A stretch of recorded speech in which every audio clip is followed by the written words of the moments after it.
السلام علیکم.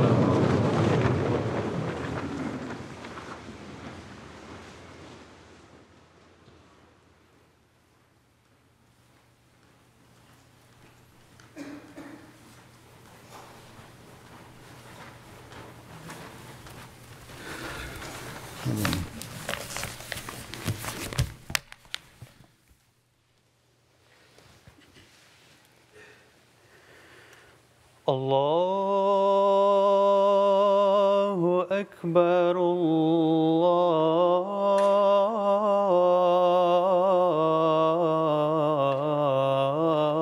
اللہ اکبر اللہ اکبر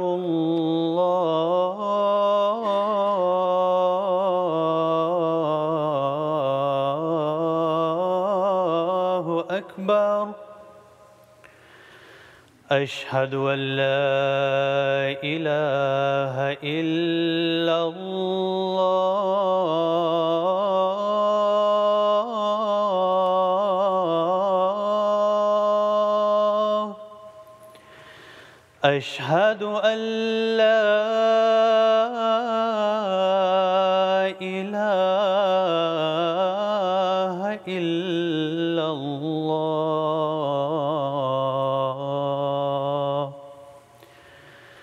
اشہد ان محمدا رسول اللہ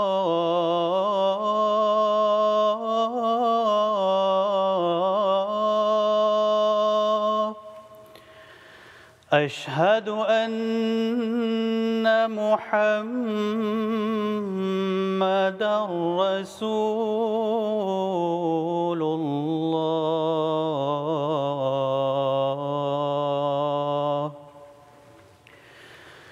حی علی الصلاة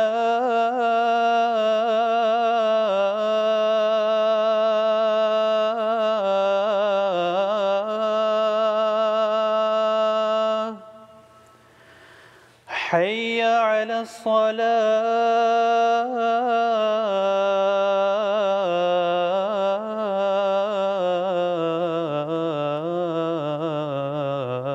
الصلاة حی علی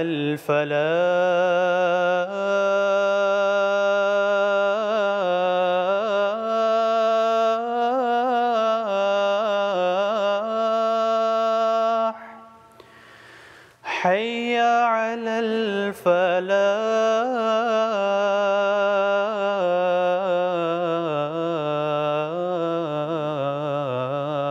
الفلاح اللہ اکبر اللہ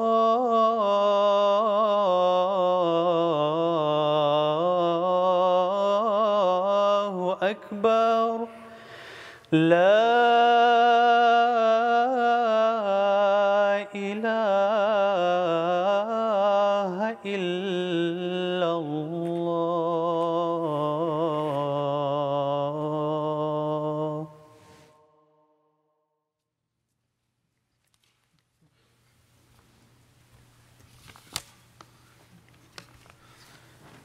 السلام علیکم ورحمۃ اللہ.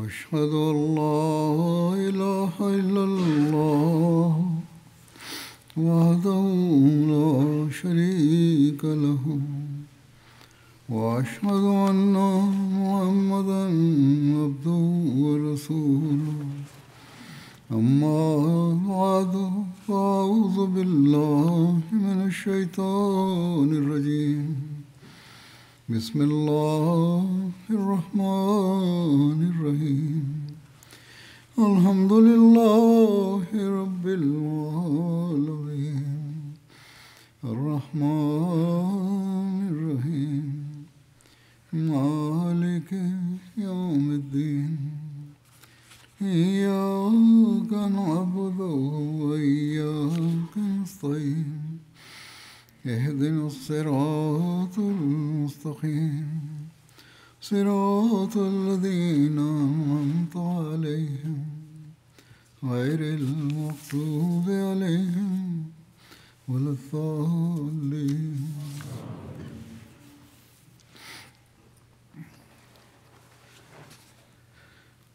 گزشتہ خطبے میں حضرت کعب بن مالک اور بعض دوسرے صحابہ کا غزوہ تبوک میں پیچھے رہ جانے اور اس پر حضرت صلی اللہ علیہ وسلم کی ناراضگی کا ذکر ہوا تھا.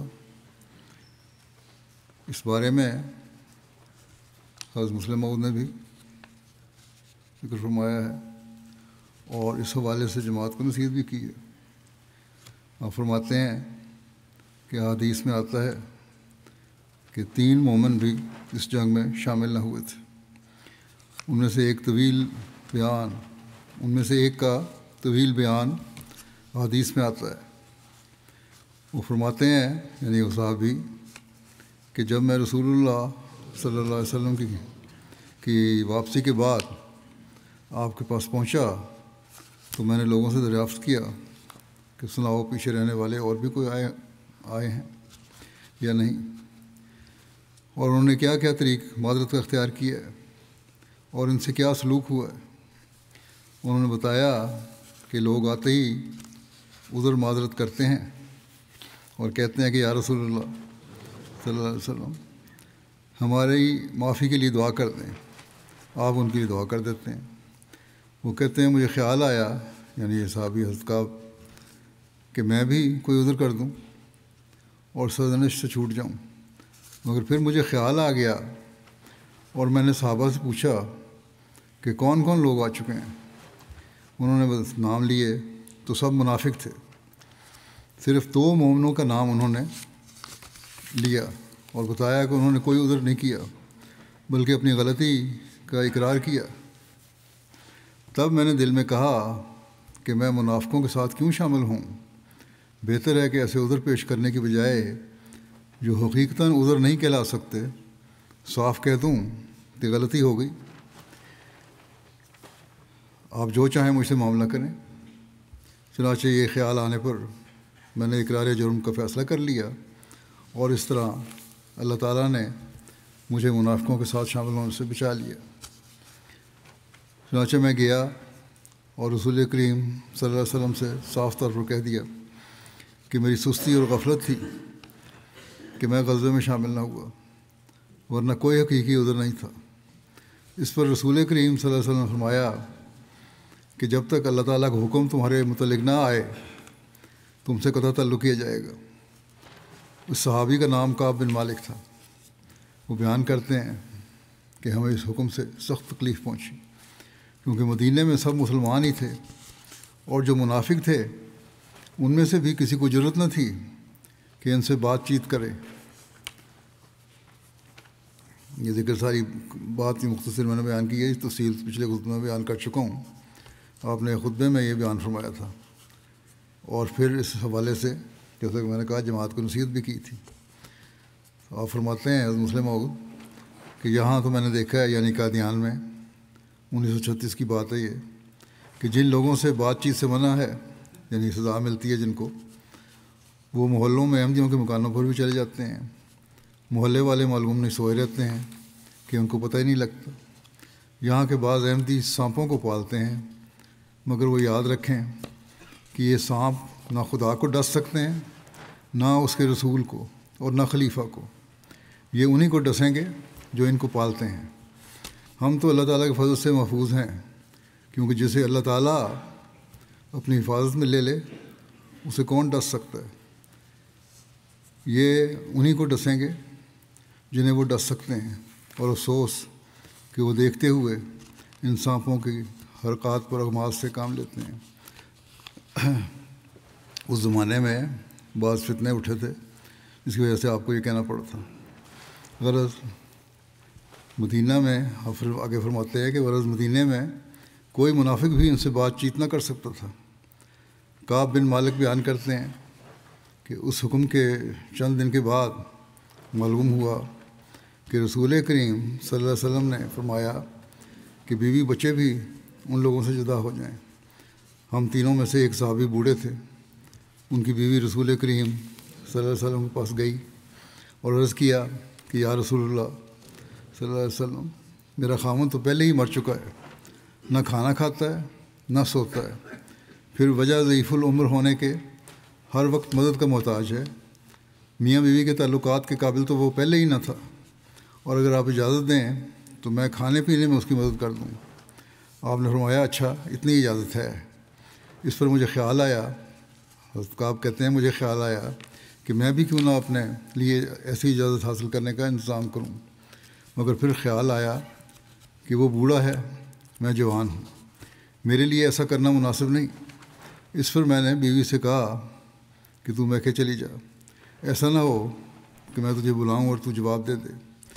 مجھے کسی اور کے متعلق تو خیال ہی نہ تھا کہ مجھ سے بات چیت کرے۔ ہاں، رسول کریم صلی اللہ علیہ وسلم کی محبت اور شفقت کی وجہ سے یہ خیال تھا کہ میرے درد کو دیکھ کر آپ کو ضرور رحم آئے گا، اس لیے میں آپ کی مجلس میں جاتا اور زور سے السلام علیکم کہتا، اور پھر دیکھتا کہ آپ کے ہونٹ حرکت کرتے ہیں یا نہیں، مگر آپ جواب نہ دیتے، اور میں گھبراہٹ میں اٹھ کر آتا اور خیال کرتا کہ آپ کے ہونٹ ہلے ہوں گے، مگر میں دیکھ نہیں سکا، اس لیے اس وقت تو مجلس سے اٹھ کر چلا جاتا اور پھر لوٹ کر آ کر زور سے السلام علیکم کہہ کر پھر ہونٹوں کی طرف دیکھتا، پھر اٹھ کر آتا، پھر جاتا، مگر آپ جواب نہ دیتے، ہاں کنکھیوں سے کبھی کبھی میری طرف دیکھ لیتے۔ وہ کہتے ہیں کہ جب بہت دن گزر گئے تو میں اپنے چچیرے بھائی کے پاس، جن کے ساتھ میں ہمیشہ کھاتا پیتا اور رہتا سہتا تھا، گیا۔ وہ اپنے باغ میں کام کر رہا تھا۔ میں نے اسے کہا کہ اے بھائی، تو میرا مہر راز ہے، ہم دونوں ہمیشہ اکٹھے رہے ہیں اور ہماری کوئی بات ایک دوسرے سے پوشیدہ نہیں ہے۔ تجھے خوب معلوم ہے کہ میں مخلص مسلمان ہوں اور نفاق کی کوئی رگ مجھ میں نہیں۔ میں آج گھبراہٹ میں تجھ سے پوچھنے آیا ہوں کہ بتاؤ کیا میں منافق ہوں؟ مگر اس نے کوئی جواب نہ دیا اور صرف آسمان کی طرف نظر اٹھا کر دیکھا، جس سے اس کا مطلب یہ تھا کہ خدا اور اس کا رسول ہی بہتر جانتے ہیں۔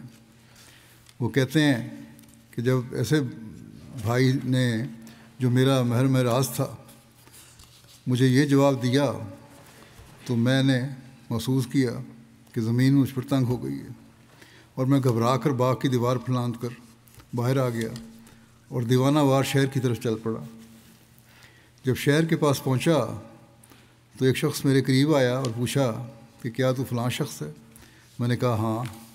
تو اس نے مجھے ایک خط دیا کہ یہ فلاں بادشاہ نے بھیجا ہے۔ یہ ایک عرب کا عیسائی بادشاہ تھا جو رومی حکومت کے ماتحت تھا۔ میں نے کھول کر پڑھا تو اس میں لکھا تھا کہ ہم جانتے ہیں کہ تم عرب کے رئیس ہو اور تمہیں محمد صلی اللہ علیہ وسلم نے ذلیل کیا ہے، حالانکہ تمہاری قدر کرنی چاہیے تھی۔ اگر تم میرے پاس آ جاؤ تو میں تمہارے شایان شان تم سے سلوک کروں گا۔ مالک کہتے ہیں کہ میرے بھائی نے مجھے جو جواب دیا تھا، یعنی کہ جو چچا زاد بھائی کے باغ میں جب گئے تھے، تو میرا دل الٹ رہا تھا اس سے، اس وقت بھی بے چینی تھی۔ وہ خط دیکھ کر مجھ پر سختہ کی حالت طاری ہو گئی اور میں نے سوچا کہ یہ شیطان کا آخری حملہ ہے، ایسا نہ ہو کہ میرے قدم لڑکھڑا جائیں۔ اور میں نے اس قاصد سے کہا کہ میرے پیچھے آؤ۔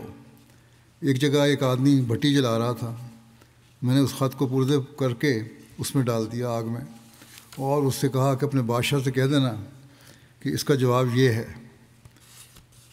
یہ ان کی ابتلا اور مصیبت کی آخری گھڑیاں تھیں۔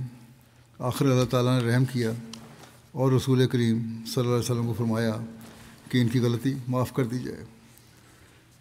مسلم معود ایک جگہ اور فرماتے ہیں کہ کعب بن مالک کا واقعہ کیسا سبق آموز ہے۔ وہ تمام غزوات میں حضرت صلی اللہ علیہ وسلم کے ساتھ رہے، مکہ کی فتح میں بھی ساتھ تھے، مگر غزوہ تبوک میں سستی سے پیچھے رہ گئے۔ نبی کریم صلی اللہ علیہ وسلم نے انہیں ایسی سخت سزا دی کہ ان کے سلام کا جواب تک نہ دیتے تھے۔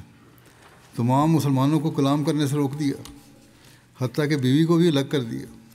اسی حالت میں غسان کے بادشاہ کے ایلچیوں کے پاس خط لایا جس میں لکھا تھا کہ تیرے صاحب نے تیری قدر نہیں کی، تو میرے پاس آ جا۔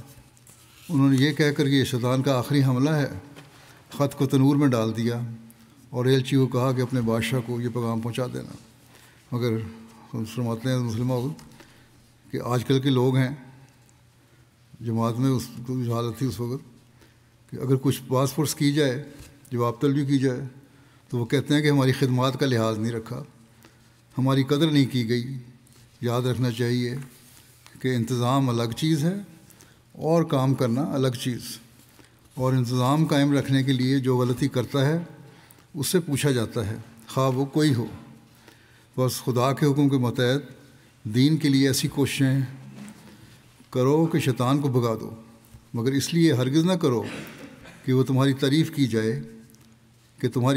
جائے، اور کام کر کے یہ مت خیال کرو کہ ہماری غلطیوں پر ہم سے باز پرس نہ کی جائے گی۔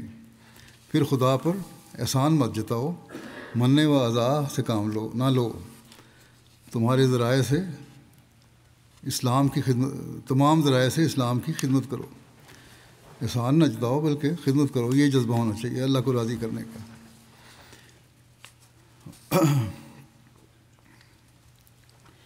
یہ شروع خلافت کے خطبات میں سے یہ اقتباس تھا، وہ 1936 کا تھا پہلا۔ غزوہ تبوک کا سفر ایسا پرحکمت اور بابرکت سفر ثابت ہوا کہ سارے خطۂ عرب میں مسلمانوں کی دھاک بیٹھ گئی، اور تھوڑی ہی دیر میں سارے عرب پر اسلام کا جھنڈا لہرانے لگا۔ اس بارے میں بھی حضرت مسلم موعود نے بیان فرمایا ہے، فرماتے ہیں کہ تبوک سے واپسی کے بعد طائف کے لوگوں نے بھی آ کر اطاعت قبول کر لی۔ پہلے وہ لڑائی کر رہے تھے، پھر انہوں نے اطاعت قبول کر لی، اور اس کے بعد عرب کے متفرق قبائل نے باری باری آ کر اسلامی حکومت میں داخلے کی اجازت چاہی، اور تھوڑے ہی عرصے میں سارے عرب پر اسلامی جھنڈا لہرانے لگا۔ واپسی کے بعد ایک سریہ بھی ہوا تھا، جسے سریہ حضرت خالد بن ولید کہا جاتا ہے، جو نجران میں بنو عبد المدان، جو بنو حارث بن کعب میں سے تھے، ان کی طرف تھا۔ عبد المدان جس کی طرف قبیلے کی نسبت کی گئی ہے، بنو حارث کا جد امجد تھا، اور اس کا نام عمر بن یزید تھا۔ ابن سعد کی روایت ہے کہ روایت کے مطابق یہ سریہ ربیع الاول 10 ہجری کو پیش آیا، جبکہ ابن حشام کے مطابق یہ سریہ ربیع الاخر یا جمادی الاول 10 ہجری کو ہوا۔ سیرت النبی خاتم النبیین میں حضرت مرزا بشیر احمد صاحب نے بعض خالد میں ولید و طرف ججران کی تاریخ ربیع الاول 10 ہجری بیان کی ہے۔ بہرحال اس کی تفصیل کچھ یوں اس طرح ہے کہ آپ نے حضرت خالد کو حکم دیا کہ لڑنے سے پہلے 3 بار ان کو دعوت اسلام دینا، جن کی طرف بھیجا گیا تھا سریہ۔ اگر وہ قبول کریں تو بہتر ہے، ورنہ پھر جنگ کرنا، یعنی اگر جنگ کی کوشش کریں تو تم پھر بھی 3 دفعہ ان کو اسلام کی تعلیم کی دعوت دینا، اگر پھر بھی جنگ کرنا چاہیں تو پھر ٹھیک ہے، جنگ کرو ان سے۔ چنانچہ حضرت خالد نے ایسا ہی کیا، اور یہ سب لوگ مسلمان ہو گئے۔ چنانچہ حضرت خالد نے ان میں قیام کر لیا، یعنی تبلیغ کی، صرف جنگ نہیں ہوئی، اور وہ مسلمان ہو گئے۔ حضرت خالد نے ان میں قیام کر لیا اور ان کو اسلام، کتاب اللہ اور نبی اکرم صلی اللہ علیہ وسلم کی سنت کی تعلیم دینی شروع کی، اور یہی حضور صلی اللہ علیہ وسلم نے حضرت خالد کو حکم دیا تھا۔ اس کے بعد حضرت خالد نے ایک خط حضور صلی اللہ علیہ وسلم کی خدمت میں روانہ کیا، حضرت محمد رسول اللہ صلی اللہ علیہ وسلم، اور اس میں روانہ کیا، اس لیے لکھا کہ حضرت محمد رسول خدا صلی اللہ علیہ وسلم کی خدمت میں خالد بن ولید کی طرف سے السلام علیکہ یا رسول اللہ و رحمۃ اللہ وبرکاتہ۔ میں اس خدا کی حمد کرتا ہوں جس کے سوا کوئی معبود نہیں، اما بعد، یا رسول اللہ، اللہ تعالیٰ آپ پر رحمت نازل فرمائے۔ آپ صلی اللہ علیہ وسلم نے مجھے بنو حارث کی طرف بھیجا تھا، اور مجھے حکم دیا تھا کہ میں 3 روز تک ان کو اسلام کی طرف دعوت دوں، پھر اگر وہ اسلام قبول کریں تو میں ان میں رہ کر ان کو احکام اسلام، قرآن کریم اور سنت رسول سکھاؤں، اور اگر وہ اسلام قبول نہ کریں تو میں ان سے جنگ کروں۔ بعض باتیں تفصیل میں بیان نہیں ہوتی، یہ دوسری جگہ بعض والوں سے مل جاتی ہیں، لیکن اسلام کی تعلیم یہ نہیں ہے کہ زبردستی اسلام قبول کروایا جائے. یہی مطلب تھا کہ کوئی معاہدہ نہ کریں اگر، یا پھر بھی جنگ کریں تو پھر ان سے جنگ کرو، تو میں اجازت ہے. لیکن پھر بس کہتے ہیں کہ ان کے پاس آیا اور آپ کے ارشاد کے مطابق 3 روز تک ان کو دعوت اسلام کی اور سواروں کو ان کے پاس بھیجا کہ اے بنو حارث اسلام قبول کر لو، سلامت رہو گے. بس لوگوں نے اسلام قبول کر لیا اور جنگ سے بعد رہے. تبلیغ کی تو اسلام قبول کر لیا. اس فکرے سے بھی یہ بڑا واضح ہو جاتا ہے کہ وہ جنگ سے بعد رہے کہ انہوں نے پہل نہیں کی جنگ میں. جب مخالف نے نہیں کی، یہ بھی جنگ کرنے نہیں گئے تھے، تبلیغ کرنے گئے تھے، وہ کی. پھر لکھتے ہیں کہ اب میں ان میں مقیم ہوں اور دین کے اوامر و نواہی اور احکامات ان کو بتلا رہا ہوں. آئندہ جو حکم آپ صلی اللہ علیہ وسلم کی جانب سے صادر ہوگا اس کے موافق عمل کروں گا. والسلام علیکہ یا رسول اللہ ورحمتہ وبرکاتہ. حضور صلی اللہ علیہ وسلم نے حضرت خالد کے اس خط کے جواب میں فرمایا بسم اللہ الرحمن الرحیم. محمد رسول خدا صلی اللہ علیہ وسلم کی طرف سے خالد بن ولید کو سلام. میں اس خدا کی تعریف کرتا ہوں جس کے سوا کوئی معبود نہیں.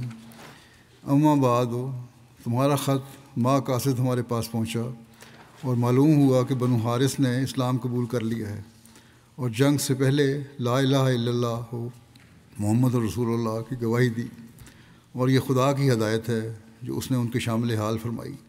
بس تم ان کو ثواب الہی کی خوشخبری پہنچاؤ اور عذاب الہی سے خوف دلاؤ، اور خود ان کے چند لوگوں کو اپنے ساتھ لے کر ہمارے پاس حاضر ہو جاؤ.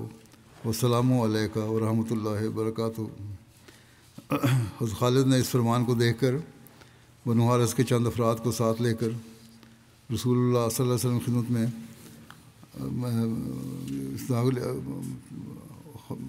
چند افراد کو لے کر حضور صلی اللہ علیہ وسلم کی خدمت میں حاضر ہوئے. ان کے نام یہ ہیں جن کو لے کر آئے تھے: قیس بن حسین، یزید بن عبد المدان، یزید بن معجل، عبداللہ بن قراد، شداد بن عبداللہ، عمر بن عبداللہ. جب یہ لوگ رسول اللہ صلی اللہ علیہ وسلم کی خدمت میں حاضر ہوئے، آپ نے ان کو دیکھ کر فرمایا یہ کون لوگ ہیں؟ ایسا معلوم ہوتا ہے کہ لوگ ہندی ہیں. عرض کیا گیا کہ یہ یا رسول اللہ صلی اللہ علیہ وسلم یہ لوگ بنو حارث میں ہیں. ان لوگوں نے رسول اللہ صلی اللہ علیہ وسلم کو سلام کیا اور کہا ہم گواہی دیتے ہیں کہ آپ اللہ کے رسول ہیں اور اللہ کے سوا کوئی معبود نہیں ہے. رسول اللہ صلی اللہ علیہ وسلم نے فرمایا میں بھی گواہی دیتا ہوں کہ اللہ کے سوا کوئی معبود نہیں اور بے شک میں اس کا رسول ہوں. پھر رسول اللہ صلی اللہ علیہ وسلم نے فرمایا کہ تم وہی لوگ ہو کہ جب کبھی اپنے دشمن سے لڑتے ہو تو اس کو بھگا دیتے ہو. لوگ خاموش رہے، ان میں سے کوئی بھی آگے نہ بڑھا، کسی نے بولا نہیں. رسول اللہ صلی اللہ علیہ وسلم نے اسے دوسری مرتبہ دہرایا، پھر بھی یہ لوگ خاموش رہے، ان میں سے کوئی بھی آگے نہیں بڑھا، کسی نے جواب نہیں دیا. رسول اللہ صلی اللہ علیہ وسلم نے اسے تیسری مرتبہ بھی دہرایا، ان میں سے کوئی بھی آگے نہیں بڑھا. یہاں تک کہ حضور صلی اللہ علیہ وسلم نے چوتھی مرتبہ پھر دہرایا کہ جب کبھی دشمن سے لڑتے ہو تو اسے بھگا دیتے ہو. یعنی یہ تم لوگوں میں تھا کہ بڑے طاقتور سمجھتے تھے اپنے آپ کو. اس وقت یزید بن عبد المدان نے عرض کیا یا رسول اللہ صلی اللہ علیہ وسلم ہاں ہم وہی لوگ ہیں کہ جب کسی سے لڑتے ہیں اس کو بھگا دیتے ہیں. اور 4 دفعہ اس نے بھی یہی عرض کیا کہ ہم بڑے جنگجو اور بہادر لوگ تھے، لیکن یہاں یہ الٹ بات ہو گئی ہے. رسول اللہ صلی اللہ علیہ وسلم نے فرمایا اگر خالد مجھ کو نہ لکھتے کہ تم لوگوں نے اسلام قبول کر لیا ہے تو میں تمہارے سروں کو تمہارے پیروں تلے ڈلوا دیتا. یزید بن عبد المدان نے عرض کیا کہ ہم آپ کے یا خالد کے شکر گزار نہیں ہیں. میں نے اسلام قبول کیا تھا تو کہتا ہم آپ کے شکر گزار نہیں ہیں. رسول اللہ صلی اللہ علیہ وسلم آیا پھر کس کے شکر گزار ہو؟ انہوں نے عرض کیا یا رسول اللہ ہم خدا کے شکر گزار ہیں جس نے ہم کو آپ کے ذریعے ہدایت دی. بڑا اچھا جواب دیا اس نے بھی. رسول اللہ صلی اللہ علیہ وسلم نے فرمایا تم سچ کہتے ہو. پھر فرمایا یہ بتاؤ کہ تم لوگ کس سبب سے زمانہ جاہلیت میں اپنے مخالف پر غالب ہوتے تھے؟ تب انہوں نے عرض کیا کہ یا رسول اللہ صلی اللہ علیہ وسلم ہم اکٹھے ہو کر دشمن سے لڑتے تھے.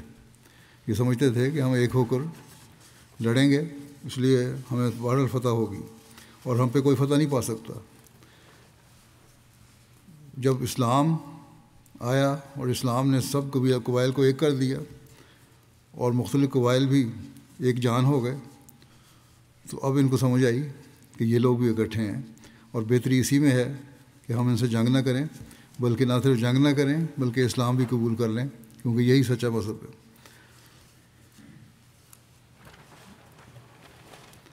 حضور صلی اللہ علیہ وسلم نے قیس بن حسین کو بنو حارث کا امیر مقرر فرمایا، اور شوال کے آخر یا ذوالقعدہ کے شروع میں ان لوگوں کو رخصت فرمایا۔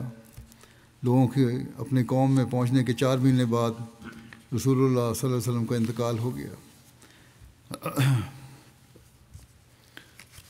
حضرت صلی اللہ علیہ وسلم کا آخری غزوہ تبوک تھا، اور آخری لشکر یا سریہ جس کو آپ صلی اللہ علیہ وسلم نے بھیجا وہ لشکر اسامہ تھا۔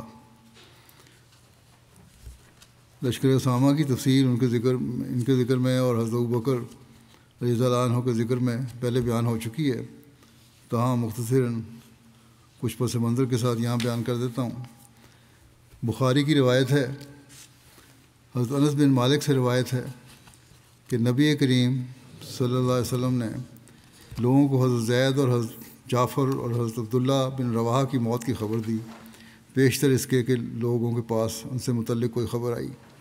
آپ نے فرمایا زید نے جھنڈا لیا، اس سے پہلے اسامہ کے لشکر سے پہلے ایک لشکر گیا تھا، جھنڈا لیا اور وہ شہید ہوئے۔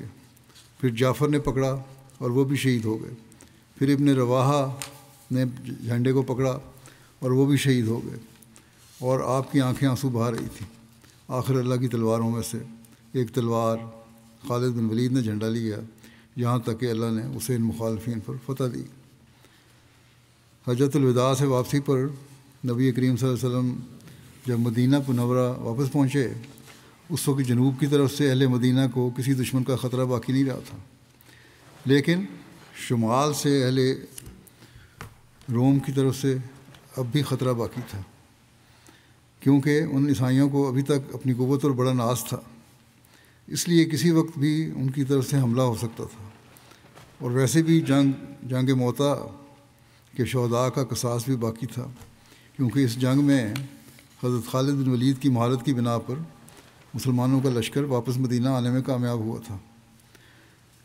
حج سے فراغت کے بعد آپ صلی اللہ علیہ وسلم کو مدینہ تشریف لائے ہوئے زیادہ دن نہیں گزرے تھے کہ چند دن بعد حضرت اسامہ بن زید کی قیادت میں ایک لشکر کو شام پر حملہ کرنے کا حکم دیا۔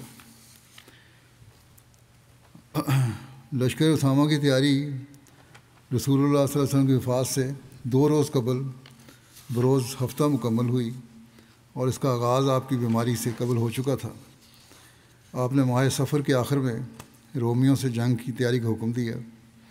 حضرت اسامہ کو بلایا اور فرمایا اپنے والد کی شہادت گاہ کی طرف روانہ ہو جاؤ۔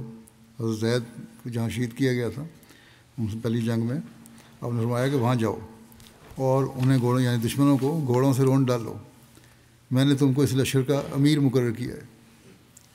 ایک اور روایت میں آتا ہے کہ نبی کریم صلی اللہ علیہ وسلم نے فرمایا بلقاء اور داروم کو گھوڑوں کے ذریعے رونڈ ڈالو۔ بلقاء ملک شام میں واقع ایک علاقہ ہے جو دمشق اور وادی القرا کے درمیان ہے۔ داروم مصر جاتے ہوئے فلسطین میں غزہ کے بعد ایک مقام ہے۔ اور ملک شام کے لیے روانگی کا ارشاد کرتے ہوئے فرمایا پھر صبح ہوتے ہی اہل ابنا پر حملہ کرو۔ ابنا ملک شام میں بلقاء کی جانب ایک جگہ کا نام ہے۔ اور فرمایا کہ تیزی کے ساتھ سفر کرو تا ان تک اطلاع پہنچنے سے پہلے پہنچ جاؤ، بس اگر اللہ تعالیٰ تمہیں کامیابی عطا کرے تو وہاں قیام مختصر رکھنا اور اپنے ساتھ راستہ دکھانے والے لے جانا، اور مخبروں اور جاسوسوں کو اپنے آگے روانہ کر دو۔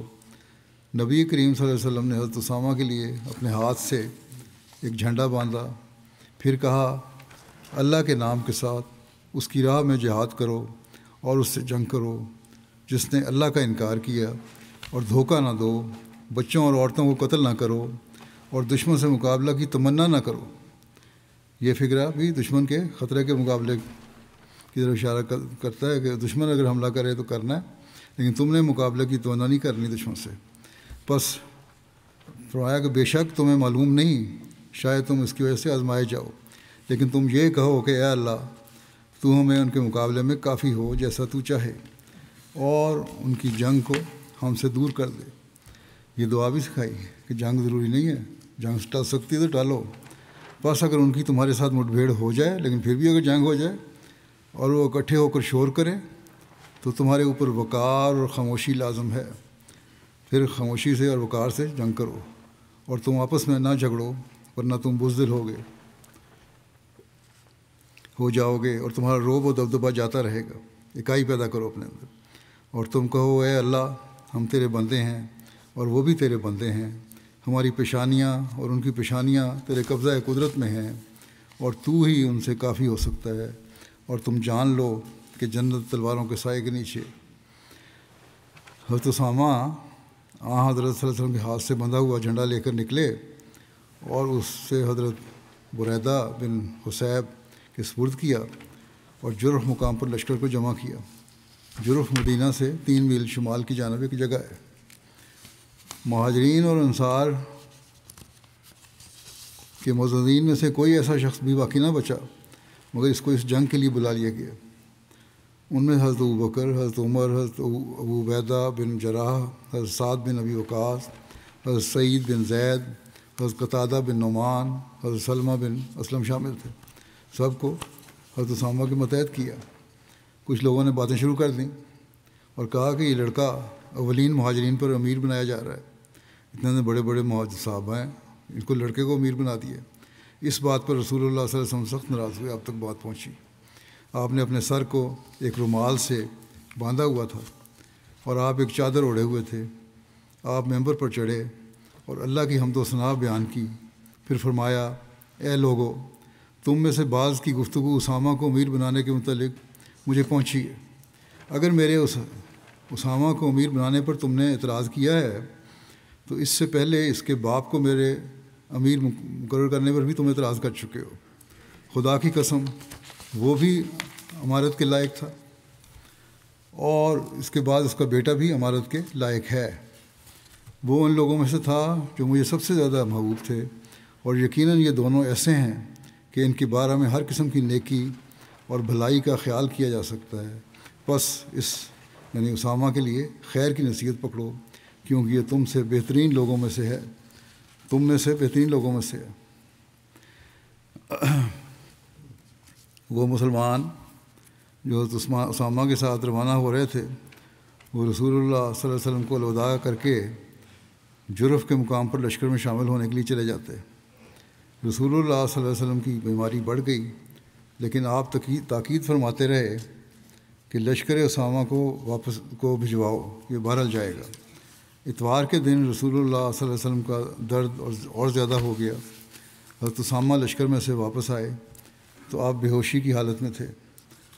جب زیادہ بڑھ گیا، آپ کو اطلاع پڑی تو آپ واپس آ گئے۔ اس روز لوگوں نے آپ کو دعا پلائی تھی، یعنی آن وسلم کو دعا پلائی تھی۔ حضرت اسامہ نے سر جھکا کر رسول اللہ صلی اللہ علیہ وسلم کو بوسہ دیا۔ آپ بول نہیں سکتے تھے، لیکن آپ اپنے دونوں ہاتھ آسمان کی طرف اٹھاتے اور حضرت اسامہ کے سر پر رکھ دیتے تھے۔ حضرت اسامہ کہتے ہیں کہ میں نے سمجھ لیا کہ آپ میرے لیے دعا کر رہے ہیں۔ حضرت اسامہ لشکر کی طرف واپس آ گئے۔ حضرت اسامہ سوموار کو دوبارہ رسول اللہ کریم صلی اللہ علیہ وسلم کے پاس آئے تو آپ کو افاقہ ہو گیا تھا۔ آپ نے اسامہ سے فرمایا کہ اللہ تعالیٰ کی برکت سے روانہ ہو جاؤ۔ حضرت اسامہ حضرت صلی اللہ علیہ وسلم سے رخصت ہو کر اپنے لشکر کی طرف روانہ ہوئے اور لوگوں کو چلنے کا حکم دیا۔ آپ نے ابھی کوچ کا ارادہ ہی کیا تھا کہ ان کی والدہ نے، حضرت اسامہ کی والدہ نے حضرت ام ایمن کی طرف سے ایک شخص پیغام لے کر آیا کہ حضرت صلی اللہ علیہ وسلم کا آخری وقت دکھائی دے رہا ہے۔ اس پر حضرت اسامہ رسول اللہ صلی اللہ علیہ وسلم کے پاس حاضر ہوئے، اور حضرت عمر اور حضرت عبیدہ بھی ان کے ساتھ تھے، اور آپ پر نزع کی حالت تھی۔ کچھ ہی دیر بعد آپ نے وفات پائی، جس کی وجہ سے مسلمانوں کا لشکر جرف مقام سے مدینہ واپس آ گیا، اور حضرت بریدہ بن حصیب حضرت اسامہ کا جھنڈا لے کر آئے اور رسول اللہ صلی اللہ علیہ وسلم کے دروازے پر گاڑ دیا۔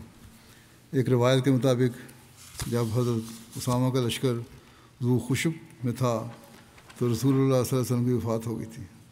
ذو خشب بھی مدینہ سے ایک رات کی مسافت پر واقع ہے، شام کے راستے پر، یہ وادی ہے، لیکن باہر علی لوگ واپس آئے۔ جب حضرت ابوبکر کی بیعت کر لی گئی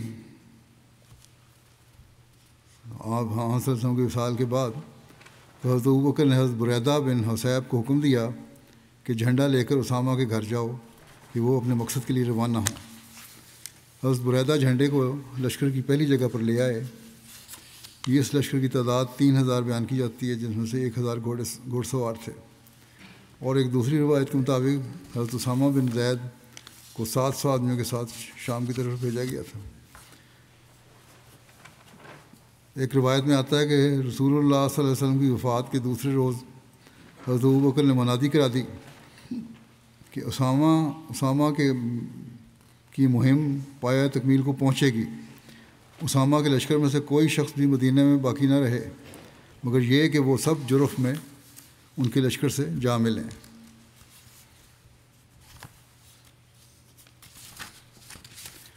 حضرت مسلم بیان فرماتے ہیں کہ جب رسول کریم صلی اللہ علیہ وسلم وفات پا گئے تو سارا عرب مرتد ہو گیا، اور حضرت عمر اور حضرت علی جیسے بہادر انسان بھی اس فتنے کو دیکھ کر گھبرا گئے۔ رسول کریم صلی اللہ علیہ وسلم نے اپنی وفات کے قریب ایک لشکر رومی علاقے پر حملہ کرنے کے لیے تیار کیا تھا، اور حضرت اسامہ کو اس کا افسر مقرر کیا تھا۔ یہ لشکر ابھی روانہ نہیں ہوا تھا کہ رسول کریم صلی اللہ علیہ وسلم وفات پا گئے، اور آپ کی وفات پر جب عرب مرتد ہو گیا تو صحابہ نے سوچا کہ اگر ایسی بغاوت کے اسامہ کا لشکر بھی رومی علاقے پر حملہ کرنے کے لیے بھیج دیا گیا تو پیچھے صرف بوڑھے مرد اور بچے اور عورتیں رہ جائیں گی مدینے میں، اور مدینے کی حفاظت کا کوئی سامان نہیں رہے گا۔ چنانچہ انہوں نے تجویز کی کہ اکابر صحابہ کا یہ وفد حضرت ابوبکر رضی اللہ عنہ کی خدمت میں جائے اور ان سے درخواست کرے کہ وہ اس لشکر کو بغاوت کے فروغ ہونے تک روک لیں۔ چنانچہ حضرت عمر اور دوسرے بڑے بڑے صحابہ آپ کی خدمت میں حاضر ہوئے اور انہوں نے یہ درخواست پیش کی کہ بغاوت کے ختم ہونے تک اس کو روکا جائے۔ حضرت ابوبکر نے جب یہ بات سنی تو انہوں نے نہایت غصے سے اس وفد کو یہ جواب دیا کہ کیا تم یہ چاہتے ہو کہ رسول کریم صلی اللہ علیہ وسلم کی وفات کے بعد ابو قحافہ کا بیٹا یعنی حضرت ابوبکر سب سے پہلا کام یہ کرے کہ جس لشکر کو رسول کریم صلی اللہ علیہ وسلم نے روانہ کرنے کا حکم دیا تھا اسے روک لے؟ پھر آپ نے فرمایا خدا کی قسم اگر دشمن کی فوجیں مدینہ میں گھسائیں اور کتے مسلمان عورتوں کی لاشیں گھسیٹتے پھریں تب بھی میں اس لشکر کو نہیں روکوں گا جس کو روانہ کرنے کا رسول کریم صلی اللہ علیہ وسلم نے فیصلہ فرمایا تھا۔ یہ جرأت اور دلیری حضرت ابوبکر میں اسی وجہ سے پیدا ہوئی کہ خدا نے یہ فرمایا کہ محمد رسول اللہ والذین معہ اشداء علی الکفار، جس طرح بجلی کے ساتھ معمولی تار بھی مل جائے تو اس میں عظیم الشان طاقت پیدا ہو جاتی ہے، اسی طرح محمد رسول اللہ صلی اللہ علیہ وسلم کے تعلق کے نتیجے میں آپ کے ماننے والے بھی اشداء علی الکفار کے مصداق بن گئے۔ حضرت مسیح موعود علیہ السلام جیش اسامہ کی روانگی کی بابت اپنی تصنیف لطیف سر الخلافہ میں بیان فرماتے ہیں کہ ابن اسیر نے اپنی تاریخ میں لکھا ہے کہ جب رسول اللہ صلی اللہ علیہ وسلم کا وصال ہوا اور آپ کی وفات کی خبر مکہ اور وہاں کے گورنر عتاب بن اسید کو پہنچی تو عتاب چھپ گیا اور مکہ لرز اٹھا اور قریب تھا کہ اس کے باشندے مرتد ہو جاتے، اور مزید لکھا ہے کہ عرب مرتد ہو گئے، ہر قبیلے میں سے عوام یا خواص اور نفاق عوام یا خواص جو ہے وہ مرتد ہو گئے، نفاق ظاہر ہو گیا، اور یہودیوں اور عیسائیوں نے اپنی گردنیں اٹھا کر دیکھنا شروع کر دیا، یعنی دیکھ رہے تھے اب کمزور ہو گئے مسلمان، اب حملہ کر سکتے ہیں، اور مسلمانوں کو اپنے نبی کی وفات کی وجہ سے نیز اپنی قلت اور دشمنوں کی کثرت کے باعث ایسی حالت ہو گئی جیسی بارش والی راتیں بھیڑ بکریوں کی ہوتی ہے، یعنی بھیگی ہوتی ہیں، ہلنے جلنے کے قابل نہیں ہوتی ہیں۔ اس پر لوگوں نے ابوبکر سے کہا کہ لوگ صرف اسامہ کے لشکر کو ہی مسلمانوں کا لشکر سمجھتے ہیں، اور جیسا کہ آپ دیکھ رہے ہیں عربوں نے آپ سے بغاوت کر دی ہے، بس مناسب نہیں کہ آپ مسلمانوں کی اس جماعت کو اپنے سے الگ کریں۔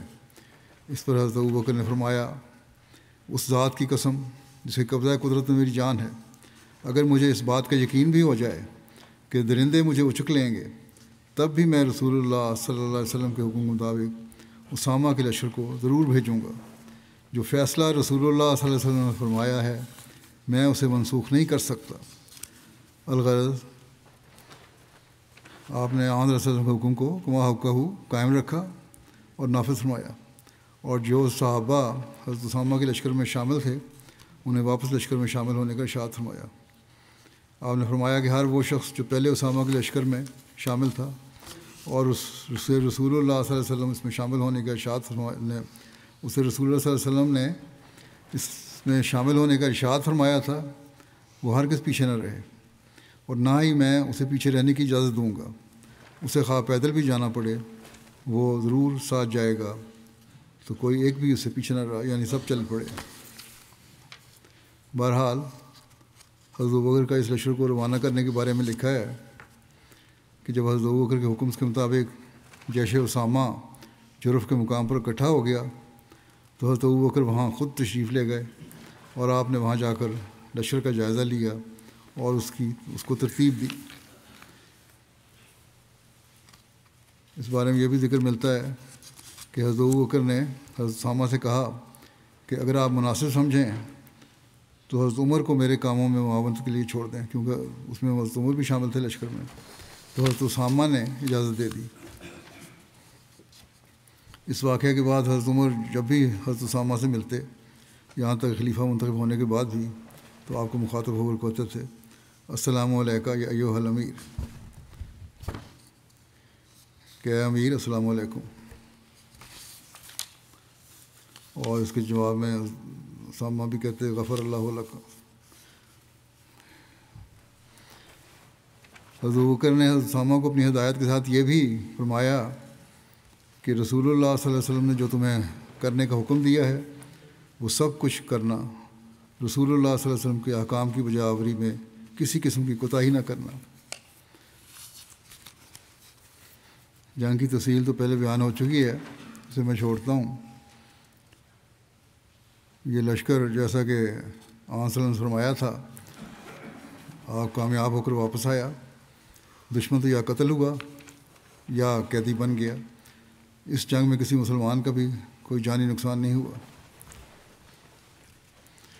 روایات کے مطابق یہ لشکر 40 سے لے کر 70 روز تک باہر رہنے کے بعد مدینہ واپس پہنچا تھا۔ حضرت صلی اللہ علیہ وسلم سے حضرت ابوبکر کی محبت تھی کہ اسامہ کے جس جھنڈے کو حضرت صلی اللہ علیہ وسلم نے خود اپنے ہاتھ سے گرہ لگائی تھی، اور حضرت ابوبکر نے فرمایا تھا کہ یہ کیسے ہو سکتا ہے کہ ابن ابو قحافہ اس جھنڈے کی گرہ کھول دے جو نبی اکرم صلی اللہ علیہ وسلم نے خود اپنے ہاتھ سے لگائی ہے۔ چنانچہ لشکر اسامہ کی واپسی پر اس جھنڈے کی گرہ نہ کھولی گئی، اور وہ جھنڈا بعد میں بھی حضرت اسامہ کے گھر میں ہی رہا یہاں تک حضرت اسامہ کی وفات ہو گئی۔ اللہم صلی علی محمد و آل محمد۔ یہ ختم ہوا یہ جنگ غزوات کا واقعہ۔ آئندہ سیرت کے کچھ اور پہلو دیکھنے ہوں گے انشاءاللہ، دیکھوں گا۔ اس وقت میں 2 مرحومین کا ذکر بھی کرنا چاہتا ہوں اور جنازہ پڑھاؤں گا بعد میں انشاءاللہ۔ مکرم عزیز الرحمٰن خالد صاحب مربی سلسلہ، یہ گزشتہ دنوں 79 سال کی عمر میں امریکہ میں وفات پا گئے۔ انا للہ و انا الیہ راجعون۔ مرحوم کے نانا حضرت میاں رنگ علی صاحب رضی اللہ عنہ صحابی حضرت مسیح علیہ الصلوۃ والسلام تھے۔ آپ کے عزیز الرحمٰن خالد صاحب کے جامعہ میں داخل ہونے کا واقعہ بھی کچھ اس طرح ہے۔ کہتے ہیں کہ جب میں 7ویں کلاس میں تھا تو ایک روز تعلیم الاسلام ہائی اسکول میں اسمبلی میں حضرت مولانا قاضی محمد نذیر صاحب تشریف لائے اور وقف زندگی کی ضرورت اور اہمیت پر لیکچر دیا۔ اس پر بہت سے طلباء پر اس لیکچر کا بہت اثر ہوا۔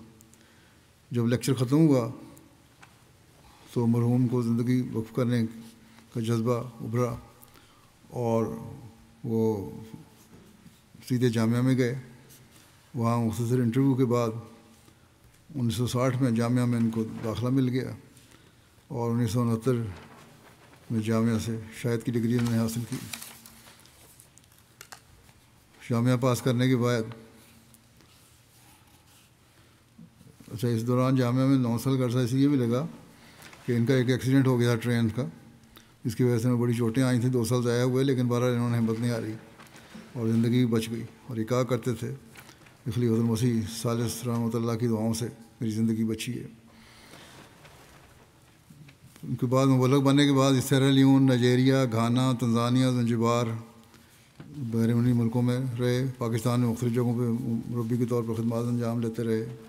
اس کے بعد واپس آنے کے بعد یہ تاریخ جدید میں وکالت اشاعت ربا میں خدمت کی توفیق پاتے رہے۔ ان کے نواسے ہیں حمزہ عبید اللہ، مربی ہیں، جامعہ سے فارغ ہوئے۔ کہتے ہیں کہ بتایا کرتے تھے عزیز الرحمان صاحب کہ افریقہ میں ایسا وقت بھی آتا تھا کہ چاول ابال کر اس پر نمک چھڑک کر کھا لیا کرتا تھا اور کوئی سالن وغیرہ کھانے کی چیز نہیں ہوتی تھی، اور بعض دفعہ ایسے دن بھی ہوتے تھے جو معمولی غذا بھی میسر نہیں ہوتی تھی، ابلے ہوئے چاول بھی میسر نہیں ہوتے تھے، اور بعض دفعہ بھوکا رہنا پڑتا تھا کئی دن۔ تو یہ ابتدائی مربیان مبلغین کے کام تھے جو آج کل کے مربیان مبلغین کو ان کو اپنے سامنے رکھنا چاہیے۔ انیس الرحمان انس ہیں، ان کے بیٹے ہیں، کہتے ہیں کہ کبھی بھی کھانے کو ضائع نہیں ہونے دیتے تھے۔ جلسے کے موقع پہ بھی بہت دفعہ ایسا ہوا کہ کھانے میں پلیٹ میں ڈلوانے کے بجائے میزوں پر روٹی کے بچے ہوئے ٹکڑے تھے وہی کھا لیتے۔ کہتے کہ حضرت مسیح علیہ السلام کہ اگر یہ روٹی کے ٹکڑے کھا سکتے ہیں تو ہم کیوں نہیں کھا سکتے۔ جوانی سے ہی تہجد گزار تھے، خوش اخلاق، ملنسار، ہمدرد، نیک، محنتی اور باوفا انسان تھے۔ خلافت سے گہرا عقیدت کا تعلق تھا۔ مرحوم موسی بھی تھے، میرے ساتھ گانا میں بھی جب میں رہا ہوں وہاں رہے ہیں۔ یہ بڑی وفا سے، بڑی محنت سے، بڑی سادگی سے انہوں نے کام کیا، بے نفس ہو کے کام کیا۔ ان کے 2 بیٹے اور 3 بیٹیاں ہیں، کثیر تعداد میں پوتے پوتیاں، نواسے نواسیاں ہیں۔ اللہ تعالیٰ مرحوم سے مغفرت و رحم کو سلوک فرمائے، درجات بلند کرے۔ دوسرا ذکر ہے مکرم ایدی حمایدی صاحب، انڈونیشیا کے ہیں۔ یہ 22 نومبر کو عمرہ کی سعادت کے بعد اچانک بیمار ہو گئے اور پھر اسی بیماری سے 77 سال کی عمر میں مدینہ منورہ میں وفات پا گئے۔ انا للہ و انا الیہ راجعون۔ ان کے خاندان میں احمدیت 1930 کی دہائی میں آئی جب ان کے ماموں محمد رؤوف صاحب نے حضرت مولانا رحمت علی صاحب رضی اللہ عنہ کے ذریعے بیعت کی۔ اس کے بعد ان کے نانا اور والدہ نے بھی بیعت کر لی۔ ان کے داماد بسوکی احمد صاحب مربی سلسلہ ہیں، کہتے ہیں دن رات ان کو تبلیغ کا شوق تھا اور یہی آرزو رکھتے تھے تبلیغ کی راہ میں جان دوں، اور کہتے ہیں جب بھی ہماری ملاقات ہوتی تو ہمیشہ تبلیغ ہی آپ کا موضوع ہوتا، اور تبلیغ کا انداز بھی بہت سے مبلغین کے لیے باعث تحریک ہوتا۔ ان کی بیٹیاں بھی لکھتی ہیں کہ اذان سے پہلے مسجد چلے جاتے اور ذکر الہی میں بیٹھے وقت گزارتے، روزانہ قرآن کریم کی تلاوت کرتے، ترجمہ اور تفسیر پڑھتے، تبلیغ کے لیے ضروری آیات پر نشان لگاتے، کبھی تہجد کی نماز ترک نہیں کی۔ 76 سال کی عمر میں بھی تبلیغ کے لیے موٹر سائیکل پر سفر کرتے اور بچوں سے کہا کرتے تھے کہ مال کی قربانی میں کمی نہ کرو، یہ اللہ کا حق ہے، حت المقتور زیادہ سے زیادہ قربانی کرو، اور خبردار جماعت کے مال میں سے 1 پیسہ بھی استعمال نہ کرو، اس کا حساب دینا پڑے گا۔ عمرہ کے دوران ان کی جو لیڈر تھے انہوں نے لکھا ہے، گروپ لیڈر، کہ عمرے کے دوران سارا وقت یہی کہتے تھے کہ یہاں سے واپس جا کر میں تبلیغ کروں گا اور لوگوں کو بتاؤں گا کہ جماعت احمدیہ کے افراد مکے میں حج کی عبادت کرتے ہیں۔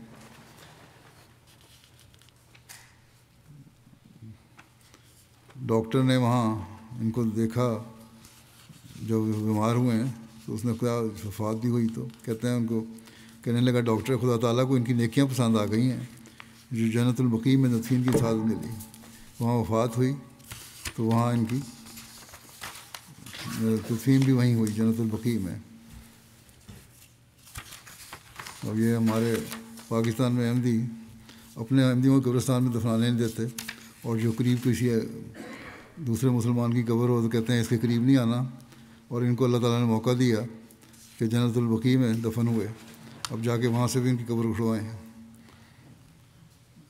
لیکن اتنی طاقت کہاں ہے ان میں، خود اپنے انجام کو پہنچنے والے ہیں. اب انشاءاللہ یہ مولوی سیکرٹری تبلیغ انڈونیشیا گناون وردی صاحب کہتے ہیں ایک کامیاب اور نہایت پرجوش دائی تھے جنہوں نے حقیقتاً اس نعرے کو اپنی زندگی کا حصہ بنایا کہ کوئی دن تبلیغ کے بغیر نہ گزرے. ایک پرانی موٹر سائیکل تھی ان کے پاس، اسی پر بیٹھ کر دور دراز دیہاتوں میں سفر کرتے، اور جو جماعتوں کے لیے ایسے علاقے جہاں مخالفت تھی وہاں بھی جاتے، اور سینکڑوں افراد کو تبلیغ کے نتیجہ میں انہوں سے بیعتیں بھی کروائیں.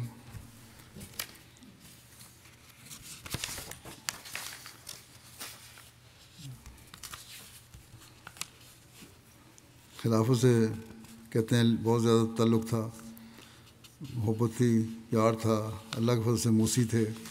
پسماندگان میں 4 بیٹیاں اور 10 نواسے شامل ہیں. جیسے بتایا ان کے ایک بیٹے مربی بھی ہیں، داماد مربی ہیں. اللہ تعالیٰ مغفرت اور رحم کا سلوک فرمائے، درجات بلند کرے.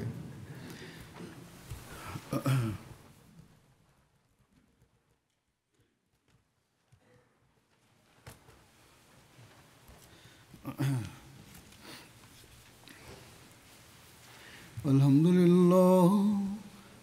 لله نحمده ونستعينه ونستغفره ونؤمن به ونتوكل عليه ونعوذ بالله من شرور أنفسنا ومن سيئات أعمالنا من يهده الله فلا مضل له ومن يضلل فلا هادي له ونشهد أن لا إله إلا الله ونشهد أن محمدا عبده ورسوله. عباد الله رحمكم الله إن الله يأمر بالعدل والإحسان وإيتاء ذي القربى وينهى عن الفحشاء والمنكر والبغي يعظكم لعلكم تذكرون. اذكروا الله يذكركم وادعوه يستجب لكم ولذكر الله أكبر.